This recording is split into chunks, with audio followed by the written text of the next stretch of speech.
Now, validity and reliability are the terms that we have discussed previously when we are talking about standardization of tests. Whenever I create a test or any scientific test or psychological test is being released, the idea is to understand whether this test can be applied to a huge set of population. So for that, we understand reliability and validity. Just to have a recap, reliability means if I am performing the same test time and again, it brings in more or less the same results. This could be the exactly same test. This could be test in similar format. Let's say I am performing MCQ at one time, true false at another time, fill in the blanks at another time on the same topic. My results should be similar, because if a student knows the concept, he would be able to attempt MCQs as well as fill in the blanks as well as true false questions. However, when I talk about validity, it means that a test is valid only and only if it is measuring what it is supposed to measure. That means if a test is designed to measure intelligence, it should not have questions related to personality development. So that is not the idea that is being tested. Personality is not the idea that is being tested in a test which is meant for intelligence, and therefore if there is a test like that, we cannot say this is a valid test.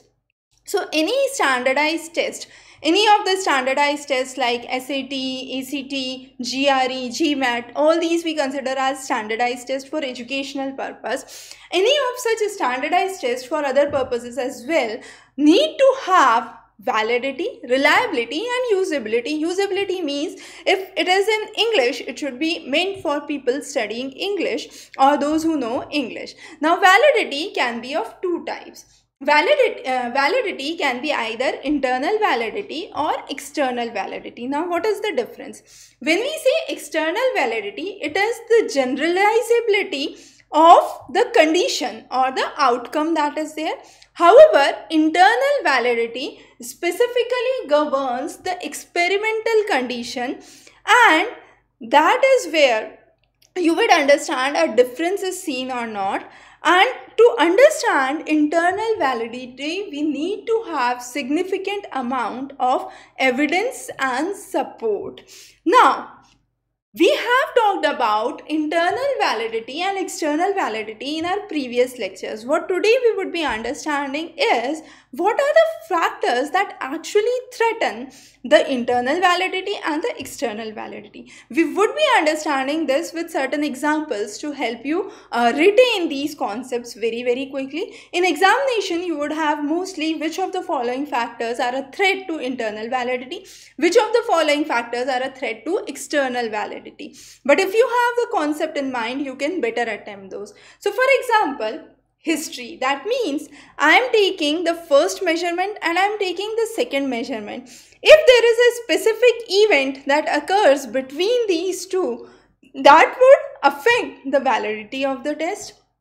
The next is maturation. Maturation means if I am taking one test few years later and then I am learning that concept for few years, and now if I am taking that test again, there would be a difference because over the years I have learned the concept and therefore my results would vary, and this would be a threat to validity. In certain circumstances, we cannot say validity is accurate. The next is understanding the testing. Now, effects of taking a test on the outcome of taking a second test. So understand the point that I am taking a test. Let's say I am taking a test A.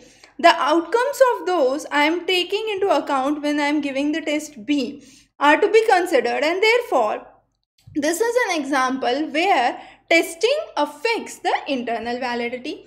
The next is regression. Now, statistical regression is also known as the regression of mean, and this is a threat because there could be extreme scores, and these extreme scores on the normal probability curve would be the cases where you would have worst of impact onto the general understanding of the test results. So regression is another important criteria.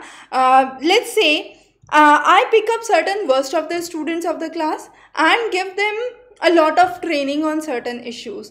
then I guarantee that they would perform better. So this would affect the validity definitely, because in other circumstances that would not have been the case. In normal circumstances that would not have been the case. But since I am picking up the worst of students and now I am moving forward with those students and guaranteeing that they are doing good, it would affect the mean, and therefore we say statistical regression or mean.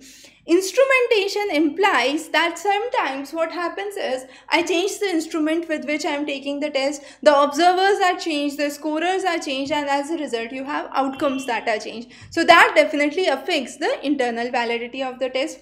Selection of the subject, again very important. There could be biasness while selecting the subjects. So there has to be randomization. If the sample size is very small, that would again affect the internal validity. If the sample size is selected from a specific set of population, let's say there are 20 students in the class, I select only 2 students whom I know they are doing exceptionally brilliant in the class, and then I try to find out the validity of the test. That is very dangerous, I would say, because it is a biased selection of subject. The next is experimental mortality. Now, under the selection of subject, there is another important concept, which is Simpson's paradox. That means when I am taking the individual results individually, they are doing better. But when I am combining those, the result declines. And this happens because there could be certain changes in the parameters that have been there.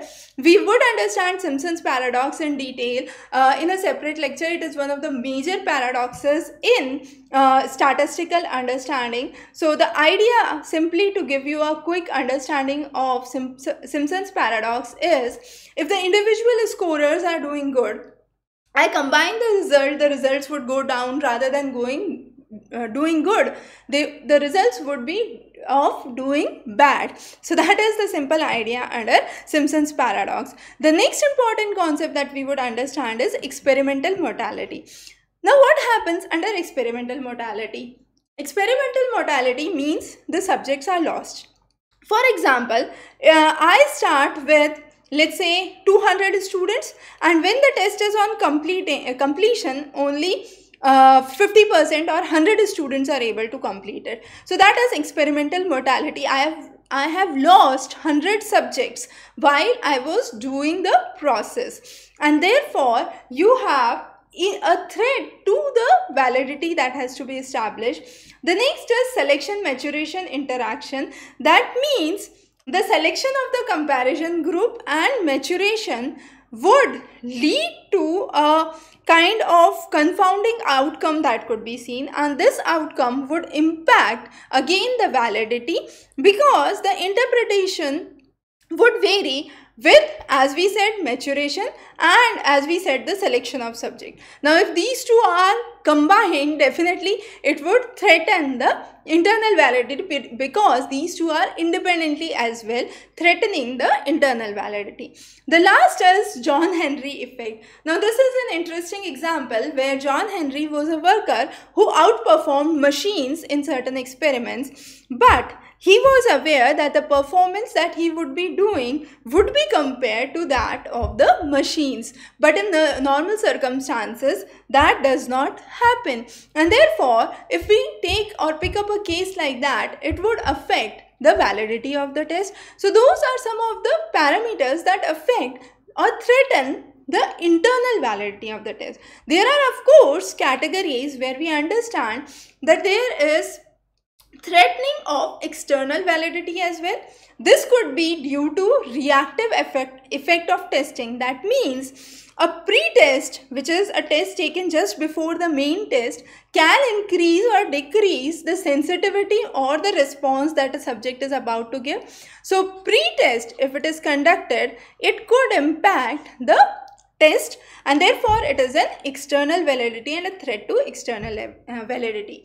The next is interaction effects of selection biasness. This means that if I am taking certain subjects and there is biasness, and then there is interaction effects of the selection biasness between the subjects that are there, it would threaten the external validity. The next is reactive effects of the experimental arrangement. That means sometimes non-experimental settings affect the experiment, and that would be a external validity, a threat to a external validity, because they are the parameters or the things which are outside the experimental setting and therefore threatening the external validity.